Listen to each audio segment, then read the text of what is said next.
Selamat berlibur keluarga Budayanti yang ceria. Sekarang kita akan kembali lagi diperlihatkan dengan Xiao Yan yang pada saat ini telah berkumpul bersama dengan yang lainnya. Xiao Yan berniat untuk meningkatkan kekuatannya setelah Xiao Yan mendengar adanya tempat untuk meningkatkan kekuatan. Lalu Xiao Yan pada akhirnya meminta kelinci Bing Yun dan Wu Zhan untuk menjaga klon dewa asli sementara Xiao Yan pergi dengan Jiu Ying.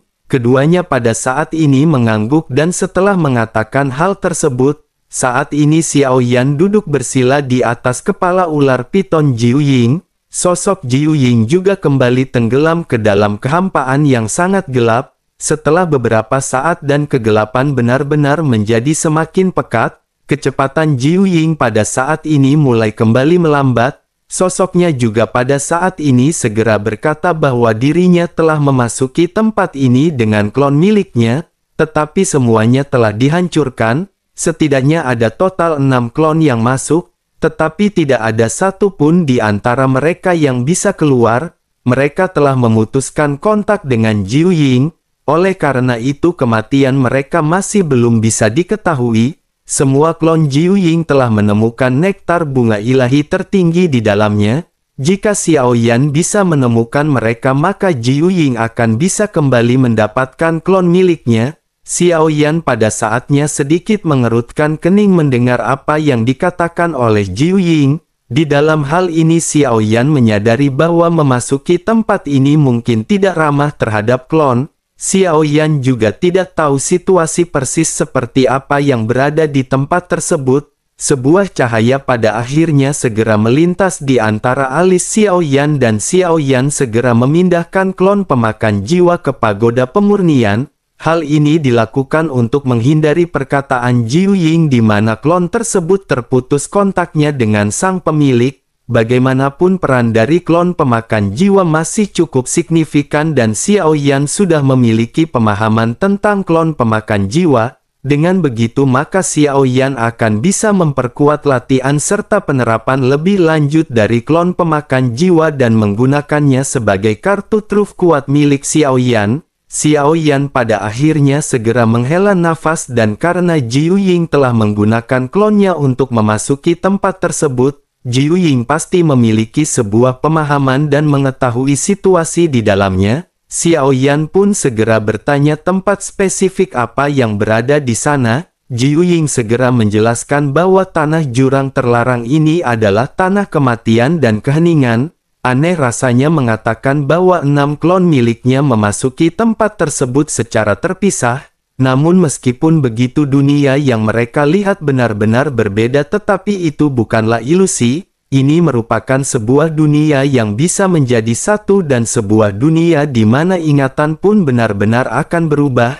Berdasarkan tebakannya ini seharusnya adalah dunia kuno yang rusak. Xiao Yan perlu memperhatikan fakta bahwa masih ada beberapa makhluk purba di dalamnya, meskipun sebagian besar di antara mereka sudah terjatuh. Tetapi sejatinya mereka belum mati sepenuhnya. Dengan begitu maka tentu saja akan ada bahaya tertentu dan Jiu Ying hanya bisa memberikan informasi ini. Jika Xiao Yan benar-benar adalah yang mulia maka tempat seperti ini bukanlah tempat yang berbahaya bagi Xiao Yan. Xiao Yan pada saat ini terdiam beberapa saat dan memandangi awan tidak berujung sejauh mata memandang. Xiao Yan pada saat ini merenung mungkinkah Jiu Ying sebenarnya menggunakan hal ini untuk menguji Xiao Yan. Jika Xiao Yan memilih untuk menyerah maka Jiu Ying akan meragukan kredibilitas perkataan Xiao Yan sebelumnya. Sementara itu Jiu Ying pada saat ini memandang ke arah Xiao Yan yang diam dan berkata bahwa jika Xiao Yan takut maka Xiao Yan tidak perlu pergi. Xiao Yan pun seketika memandang Jiu Ying dan Xiao Yan pada saat ini segera mulai berbicara. Xiao Yan berkata jika Xiao Yan kembali dari tempat tersebut maka Jiu Ying harus ikut bersama dengan Xiao Yan mulai saat itu. Bagaimana menurut Jiu Ying dengan apa yang pada saat ini ditawarkan oleh Xiao Yan? Jiu Ying telah menguji Xiao Yan dengan permasalahan ini dan ini bukanlah sebuah masalah bagi Xiao Yan. Namun setelah Xiao Yan berhasil keluar maka Jiu Ying harus bertempur bersama dengan Xiao Yan. Jiu Ying pada saat ini sedikit memfokuskan matanya kepada Xiao Yan dan berkata bahwa godaan di tempat ini memang besar. Jika Xiao Yan bisa keluar hidup-hidup maka Jiu Ying akan mau bertarung bersama dengan Xiao Yan. Tetapi meskipun begitu Xiao Yan harus benar-benar menepati janjinya dan bisakah Xiao Yan membawa Jiu Ying kembali ke dunia sensi? Xiao Yan pada saat ini menatap ke arah Jiu Ying dengan serius dan berkata bahwa tepatnya Xiao Yan tidak 100% yakin bisa melakukan hal tersebut. Ekspresi Jiu Ying pada saat ini berubah menjadi gelap mendengar apa yang dikatakan oleh Xiao Yan. Sementara itu Xiao Yan pada saat ini berkata bahwa Xiao Yan bisa memberi Jiu Ying jawaban pasti secepatnya. Jika seperti yang dikatakan oleh Jiu Ying bahwa ada sesuatu di dalam tempat tersebut yang bisa membantu Xiao Yan meningkatkan kekuatannya, maka begitu Xiao Yan menerobos ke Dogat Bintang 8 Xiao Yan akan memberikan jawabannya kepada Jiu Ying. Jiu Ying memandang ke arah Xiao Yan dan tidak menaruh banyak harapan kepada Xiao Yan di dalam hatinya, tetapi Jiu Ying juga tidak memiliki pilihan dan hanya Xiao Yan satu-satunya harapan Jiu Ying. Oleh karena itu Jiu Ying pada saat ini hanya bisa mengangguk sedikit menyetujui Xiao Yan. Sementara itu Xiao Yan pada saat ini kembali menatap ke awan di dasar kehampaan. Xiao Yan tanpa banyak omong kosong pada saat ini segera mulai turun ke bawah. Jiu Ying menatap ke arah Xiao Yan dengan tatapan rumit di matanya sementara Xiao Yan mulai merasa akan tarikan kekuatan yang kuat. Sosok Xiao Yan pada akhirnya menghilang di awan gelap dalam sekejap dan lingkungan di sekitar Xiao Yan langsung berubah menjadi gelap. Xiao Yan pada saat ini sepertinya bisa merasakan seperti dikelilingi oleh raksasa yang sangat banyak. Xiao Yan tidak melawan kekuatan ini dan Xiao Yan menuruti gaya tarik tempat tersebut. Setelah beberapa saat Xiao Yan terus-menerus seolah-olah terlempar ke kedalaman lautan kegelapan. Ada juga beberapa makhluk yang pada saat ini tiba-tiba melakukan serangan dadakan kepada Xiao Yan. Dengan kekuatan spiritualnya Xiao Yan bisa merasakan serangan tersebut dan Xiao Yan bisa menghadapi mereka. Setelah waktu yang tidak terhitung jumlahnya Xiao Yan pada akhirnya seketika tertarik dengan pemandangan di hadapan Xiao Yan. Pada saat ini Xiao Yan melihat adanya banyak pepohonan istana serta gunung-gunung yang menjulang. Xiao Yan juga kembali melesatkan kekuatan spiritualnya untuk memastikan apakah ada fluktuasi yang aneh di sekitar. Setelah menyadari bahwa tidak adanya fluktuasi yang aneh Xiao Yan pada akhirnya segera menginjakkan kakinya ke tanah di puncak gunung. Xiao Yan melihat ada sebuah pohon yang bengkok dengan tetesan air jernih yang hendak terjatuh. Xiao Yan pada saat ini mengulurkan telapak tangannya dan mengambil tetesan air di bawah batang pohon yang sangat mulus. Tetesan air ini benar-benar terasa asli di tangan Xiao Yan dan Xiao Yan pada saat ini ingin mengetahui khasiat dari tetesan air tersebut. Namun bersamaan dengan hal tersebut tiba-tiba puncak gunung seketika runtuh dan sesosok tubuh tiba-tiba keluar dari puncak gunung. Xiao Yan pun segera mengeluarkan pedang berat misterius dengan serta guntur yang mengalir ke dalam padang berat misterius. Sosok tersebut pada saat ini seketika tanpa banyak basa-basi segera meraung dan menyerang ke arah Xiao Yan. Benturan pun kembali terjadi dengan sosok tersebut yang pada saat ini terlempar mundur. Tampaknya sosok tersebut mengetahui bahwa dirinya benar-benar tidak akan bisa berhadapan dengan Xiao Yan. Sosoknya pada saat ini bergegas menjauh melarikan diri sementara Xiao Yan mengerutkan kening, pada akhirnya segera melesat mengikuti keberadaan sosok misterius ini. Meskipun Xiao Yan sesungguhnya bisa mengejar sosok tersebut, tetapi Xiao Yan pada saat ini tidak melakukannya karena Xiao Yan ingin mengetahui kemanakah sosok tersebut akan pergi. Setelah beberapa saat pada akhirnya Xiao Yan mendapati ada banyak puncak gunung yang sama seperti sebelumnya. Sosok ini juga melesat dan menghilang ke kejauhan. Xiao Yan memutuskan untuk tidak mengikuti sosok tersebut dan pada saat ini Xiao Yan melayang di atas udara. Xiao Yan memandangi banyak puncak gunung dengan banyak pohon bengkok yang berada di atasnya yang berisi setetes air. Xiao Yan pada saat ini semakin penasaran dengan apakah fungsi dari tetesan air yang baru saja didapatkan oleh Xiao Yan. Pada akhirnya Xiao Yan segera menelonjak api surgawi dan tetesan api seketika menguap. Dalam waktu sekejap mata gumpalan air ini pada akhirnya berubah menjadi gumpalan aura yang misterius.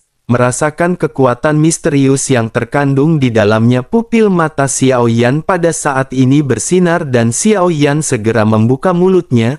Xiao Yan menyedot aura tersebut ke dalam tubuhnya dan Xiao Yan segera menutup mata. Aura ini seketika meleleh di tubuh Xiao Yan dan Xiao Yan seketika terkejut. Xiao Yan tidak bisa merasakan origin Qi yang agung, tetapi justru Xiao Yan bisa merasakan adanya peningkatan di lautan bintang Xiao Yan.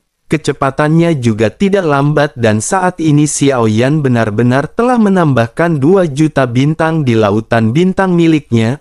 Akumulasi 60 juta origin Qi Xiao Yan pada saat ini bertambah menjadi 62 juta. Xiao Yan seketika kembali membuka matanya dan melihat ke sekeliling dengan mata berbinar-binar. Xiao Yan lanjut bergumam bahwa sepertinya tetesan air ini seharusnya adalah nektar bunga dewa tertinggi yang dikatakan oleh Jiu Ying sebelumnya. Selain itu tampaknya untuk mendapatkan benda ini benar-benar jauh lebih mudah daripada yang Xiao Yan kira. Xiao Yan pada akhirnya kembali memandang ke arah banyak puncak gunung di kejauhan dan Xiao Yan menyipitkan matanya. Meskipun Xiao Yan merasa gembira, tetapi Xiao Yan sesungguhnya merasakan adanya firasat buruk di dalam hatinya. Tetapi meskipun begitu, hanya segumpal nektar dewa tertinggi ini saja sudah meningkatkan origin Qi Xiao Yan sekitar 2 juta. Efek ini benar-benar sangat menakutkan dan Xiao Yan pada saat ini percaya apa yang dikatakan oleh Jiu Ying. Jika tampaknya ini adalah benua kuno yang telah terlupakan oleh waktu, Xiao Yan pada akhirnya menghela nafas sebelum akhirnya kembali menatap ke arah ribuan puncak di kejauhan. Xiao Yan berpikir bahwa jika Xiao Yan mengumpulkan semua nektar dewa tertinggi di puncak gunung ini, Xiao Yan mungkin tidak hanya akan mampu menerobos dogat bintang 7 tetapi bahkan menuju ke bintang 8. Xiao Yan pada akhirnya segera bergerak melangkah ke puncak salah satu puncak gunung dan mengeluarkan tetesan air dari batang pohon tanpa ragu. Sama seperti apa yang terjadi sebelumnya, begitu Xiao Yan melepas tetesan air tersebut, puncak gunung di kaki Xiao Yan mulai bergemuruh. Gunung pada saat ini benar-benar hancur seolah-olah tetesan air ini adalah segel untuk menahannya. Bersamaan dengan hal tersebut, keberadaan dari puncak gunung juga pada saat ini segera keluar dan menyerang ke arah Xiao Yan. Xiao Yan pada saat ini kembali mengeluarkan pedang berat misterius dan berhadapan dengan sosok-sosok tersebut. Xiao Yan pun bergumam bahwa tampaknya ini juga merupakan waktu yang tepat untuk memoles kekuatan fisik Xiao Yan. Xiao Yan pun lanjut menyingkirkan setetes nektar dewa tertinggi ke dalam cincin penyimpanan dan bergerak untuk berhadapan dengan sosok yang menyerang. Sosok ini terlihat seperti kera iblis bulan raksasa yang melesatkan tinju besar ke arah Xiao Yan. Xiao Yan juga pada saat ini mengeluarkan tinjunya ketika berhadapan dengan monster tersebut. Setelah beberapa benturan, pada akhirnya Xiao Yan berhasil mengalahkan monster tersebut. Selanjutnya Xiao Yan tanpa banyak basa-basi segera beralih ke puncak gunung lainnya dan melakukan hal yang sama. Xiao Yan terus-menerus melakukan hal yang sama dan terus-menerus mengalami pertempuran setelah mengumpulkan setetes air. Setelah berhadapan dengan banyak makhluk yang berbeda-beda, Xiao Yan menyadari bahwa kekuatan mereka cukup kuat. Jika saja keberadaan ini masih hidup, Xiao Yan khawatir mereka tidak akan mudah untuk dihadapi. Xiao Yan pun menghela nafas sebelum akhirnya Xiao Yan pada saat ini kembali memantapkan tujuannya. Xiao Yan bergumam bahwa jika satu nektar dewa tertinggi dapat meningkatkan fondasi sekitar 2 juta, maka jika untuk menutupi kekurangan Xiao Yan sepertinya Xiao Yan membutuhkan sekitar 10 nektar. Dengan begitu maka energi yang dibutuhkan oleh Xiao Yan untuk menerobos dogat puncak bintang 7 tampaknya akan segera terpenuhi. Xiao Yan pada akhirnya kembali melakukan hal yang sama dan hingga pada akhirnya Xiao Yan sampai di puncak gunung ketiga. Hal yang sama seketika terjadi kepada Xiao Yan dengan sesosok yang pada saat ini keluar, namun Xiao Yan pada saat ini sedikit mengerutkan kening karena sosok tersebut tampak seperti manusia. Sosoknya memegang pedang berdarah di kedua lengannya, tubuh bagian atas sosok tersebut telanjang dan kekuatannya juga cukup kuat. Jika seorang dogat bintang 7 biasa berhadapan dengan sosok tersebut sepertinya dirinya akan kesulitan untuk bisa menang. Sementara itu sosok yang baru saja muncul pada saat ini tanpa basa-basi segera menyerang ke arah Xiao Yan. Sosoknya mengeluarkan keterampilan bertarung dan Xiao Yan pada saat ini sedikit terkejut. Xiao Yan menyadari bahwa tampaknya sosok ini benar-benar berbeda dari sosok-sosok yang dihadapi oleh Xiao Yan sebelumnya. Sosok ini tampaknya memiliki kecerdasan dan bahkan bisa menggunakan keterampilan bertarung. Xiao Yan pada akhirnya tidak ingin menahan lagi dan Xiao Yan pada saat ini segera mengeluarkan teknik-teknik yang dimiliki oleh Xiao Yan. Pertempuran sengit di antara kedua belah pihak pada saat ini benar-benar terjadi dengan intens. Xiao Yan menggunakan keterampilan-keterampilan kuat termasuk dengan domain Dewa 10.000 Api. Hal itu membuktikan bahwa kekuatan dari sosok ini benar-benar melampaui ekspektasi dari Xiao Yan. Setelah banyaknya pertukaran yang terjadi bahkan sosok tersebut pada saat ini benar-benar terlihat masih sanggup bertempur. Sosoknya juga pada saat ini mengeluarkan kabut abu-abu yang seketika mengembalikan kekuatannya ke kondisi puncak. Kecepatan seperti ini adalah kecepatan yang hanya dimiliki oleh seseorang di tingkat keabadian dan Xiao Yan terkejut dengan kemampuan sosok misterius ini. Xiao Yan pada akhirnya tidak ingin ragu-ragu lagi dan Xiao Yan tidak ingin membuang banyak waktu dalam pertempuran. Xiao Yan tanpa banyak basa-basi segera mengeluarkan teknik 7 langkah mengejutkan penghancur dewa. Xiao Yan pun mengeluarkan langkah berturut-turut sementara sosok misterius pada saat ini mengacungkan pedangnya ke arah Xiao Yan. Sosoknya menggunakan keterampilan bertarung yang kuat untuk berhadapan dengan langkah kaki yang dilesatkan oleh Xiao Yan. Setelah Xiao Yan menggunakan langkah ke-6, Xiao Yan terkejut melihat sosok tersebut yang masih bisa berdiri. Vitalitas dari sosok ini juga hanya sedikit melemah dan Xiao Yan pada saat ini menggertakkan gigi. Xiao Yan pun segera mengeluarkan kekuatan dari 10 api iblis absolut. Kekuatan Xiao Yan pun kembali ditingkatkan dan pada saat yang bersamaan Xiao Yan pada saat ini lanjut mengeluarkan langkah ke-7. Ini adalah langkah terkuat yang bisa dikeluarkan oleh Xiao Yan ketika kekuatan Xiao Yan telah meningkat, tetapi meskipun begitu kekuatan ini juga menghasil beban yang sangat besar terhadap tubuh Xiao Yan. Beruntung guntur surgawi penghancur kehampaan telah memberikan dukungan fisik bagi Xiao Yan. Ini adalah kedua kalinya Xiao Yan menggunakan kekuatannya sendiri untuk melakukan teknik 7 langkah mengejutkan penghancur dewa secara lengkap. Xiao Yan pada saat ini menggertakkan giginya dan bayangan langkah kaki besar segera menghantam ke arah sosok misterius. Cahaya merah dari pedang yang menyala pada saat ini segera langsung berhadapan dengan langkah kaki milik Xiao Yan. Suara gemuruh keras pada akhirnya segera terjadi ketika serangan Xiao Yan mengenai sosok tersebut. Kehampaan pada saat ini bergetar hebat dengan suara menderu yang muncul dari tabrakan. Mata Xiao Yan pada saat ini sedikit menyipit dan tertuju pada pusat banturan. Setelah asap dan debu yang bergejolak akhirnya perlahan menghilang, sosok pria dengan 2 pedang merah pada saat ini tidak lagi muncul di hadapan Xiao Yan. Xiao Yan pada akhirnya perlahan mendekat untuk menyelidiki situasinya dan Xiao Yan menemukan bahwa sosok tersebut benar-benar telah menghilang. Hanya tersisa 2 pedang berlumuran darah yang pada saat ini melayang di hadapan Xiao Yan. Xiao Yan pun melihat ke arah 2 pedang tersebut dan Xiao Yan pada saat ini sedikit menangkupkan tinjunya ke arah pedang. Xiao Yan menganggap sosok tersebut adalah senior yang berasal dari dunia di zaman kuno. Oleh karena itu bagaimanapun Xiao Yan harus memberikan penghormatan sebelum akhirnya Xiao Yan menghela nafas panjang. Xiao Yan juga lanjut seketika menyimpan pedang tersebut ke dalam cincin penyimpanan milik Xiao Yan. Xiao Yan bergumam bahwa pedang ini adalah pedang yang sangat bagus. Xiao Yan juga telah mempelajari keterampilan pedang sebelumnya dan meskipun skill Xiao Yan belum bagus tetapi bukankah akan selalu ada kemungkinan Xiao Yan harus menggunakan pedang?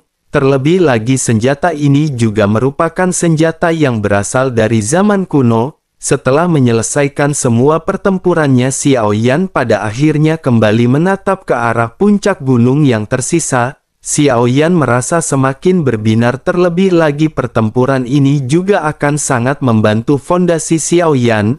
Dengan menantang batas sebanyak mungkin maka kekuatan Xiao Yan benar-benar akan dapat ditingkatkan secepat mungkin. Xiao Yan pada akhirnya segera melesat dan mendaratkan kakinya di puncak gunung berikutnya. Setelah mengambil nektar dewa tertinggi, puncak gunung kembali hancur dengan sesosok yang pada saat ini muncul. Tetapi kekuatan dari sosok ini sedikit lebih lemah jika dibandingkan dengan sosok sebelumnya. Sosok ini juga merupakan binatang ajaib dan Xiao Yan pada saat ini mengerutkan kening. Tampaknya sosok yang muncul ini benar-benar random. Xiao Yan awalnya berpikir bahwa semakin Xiao Yan memasuki kedalaman mungkin musuh yang dihadapi oleh Xiao Yan akan menjadi semakin kuat. Namun kenyataannya hal tersebut tidak terjadi dan Xiao Yan pada saat ini segera berhadapan dengan si monster. Tanpa menghabiskan banyak waktu Xiao Yan bisa menghabisi si monster dan pada saat ini Xiao Yan segera kembali melakukan hal yang sama ke puncak gunung lainnya.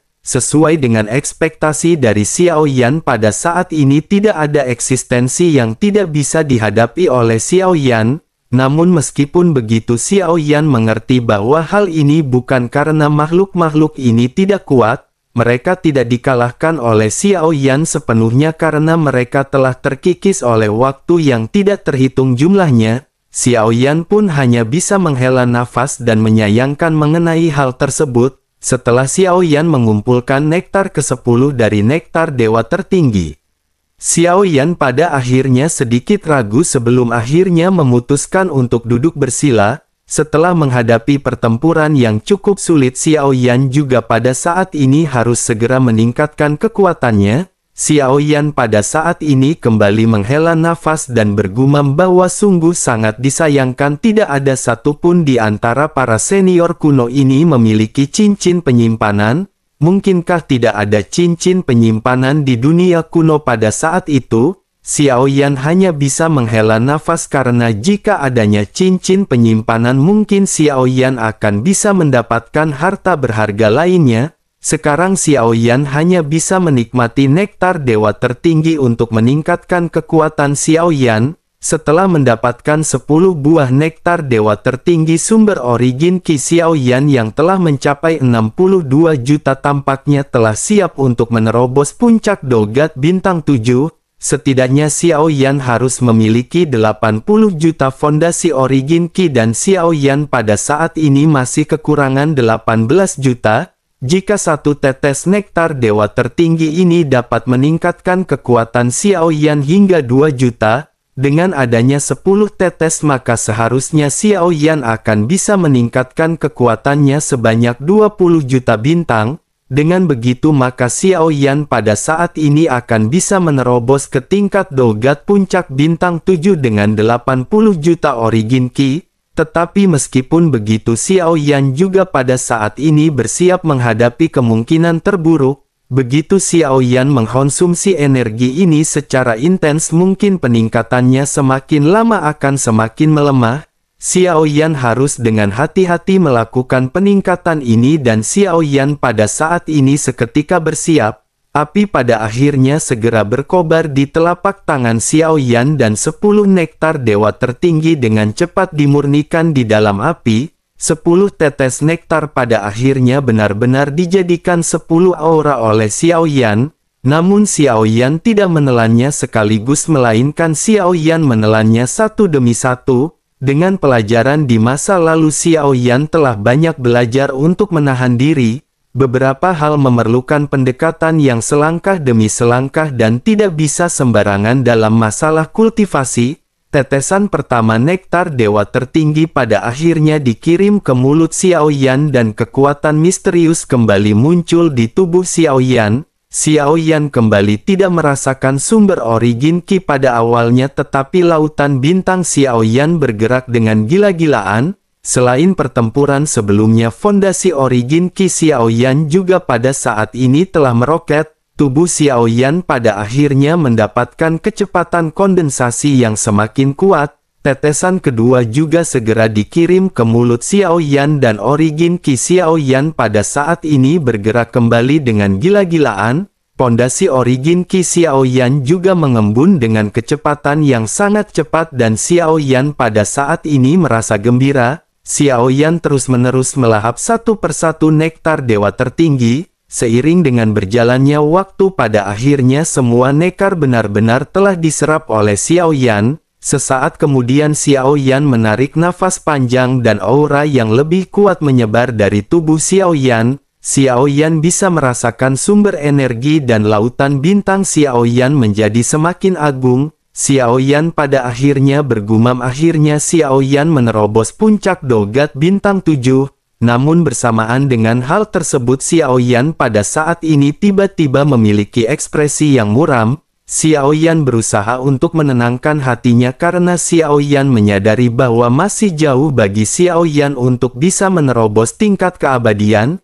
Masih ada ribuan tahun sebelum invasi dan setelah berkultivasi sampai saat ini, masih akan sangat sulit bagi Xiao Yan untuk bisa menerobos menuju ke tingkat keabadian. Semua harapan Xiao Yan hanya dapat ditempatkan kepada energi dunia yang dimiliki oleh Zhu Qi. Mungkin setelah mengambil kembali energi dunia dari Zhu Qi, kecepatan kultivasi Xiao Yan dapat meningkat dengan cepat. Tentu saja hanya setelah mendapatkan kembali energi dunia barulah Xiao Yan akan memiliki kemungkinan untuk menembus tingkat keabadian.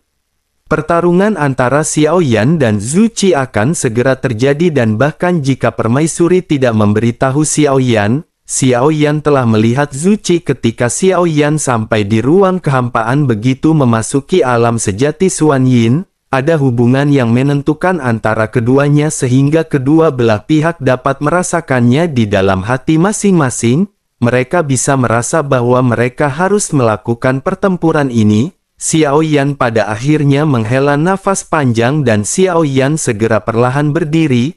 Waktu sangat berharga bagi Xiao Yan, oleh karena itu Xiao Yan pada saat ini harus memanfaatkannya demi berlatih. Xiao Yan tahu bahwa pertempuran yang harus dihadapi oleh Xiao Yan adalah sesuatu yang tidak dapat dihadapi pada kekuatan yang dimiliki Xiao Yan saat ini.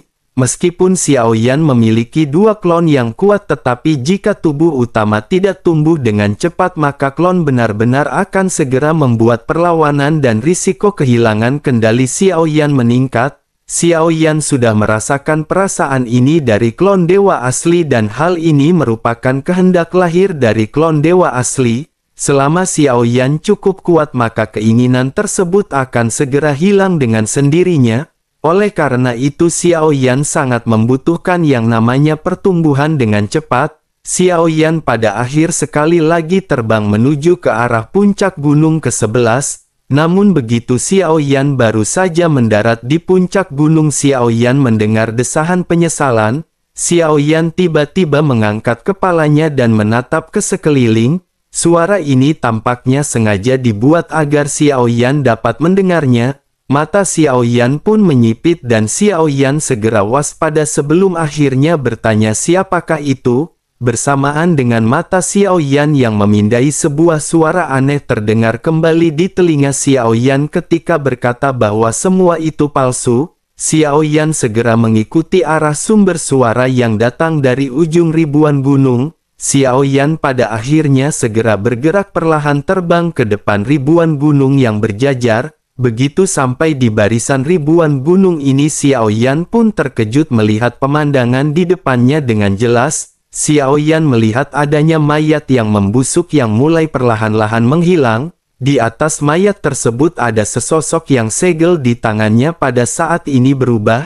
tanah serta batu di sekitar langsung mengubur mayat tersebut menjadi sebuah gunung. Bersamaan dengan puncak gunung yang muncul di hadapan Xiao Yan, sesosok pada akhirnya mendarat di puncak gunung. Sosok ini menanam benih di atasnya dan sosok tersebut tanpa menoleh segera bertanya kepada Xiao Yan. Sosoknya bertanya dari manakah asal Xiao Yan. Xiao Yan tidak menyembunyikan apapun dan berkata bahwa Xiao Yan berasal dari dunia sensi. Sosok itu pun segera bertanya dengan ada sedikit kebingungan mengapa Xiao Yan berada di sini. Xiao Yan berkata dengan jujur ketika menjelaskan bahwa Xiao Yan sedang mengejar kekuatan. Sosok itu pun mengangguk dan berkata sepertinya Xiao Yan telah mendapatkan kekuatan yang Xiao Yan inginkan.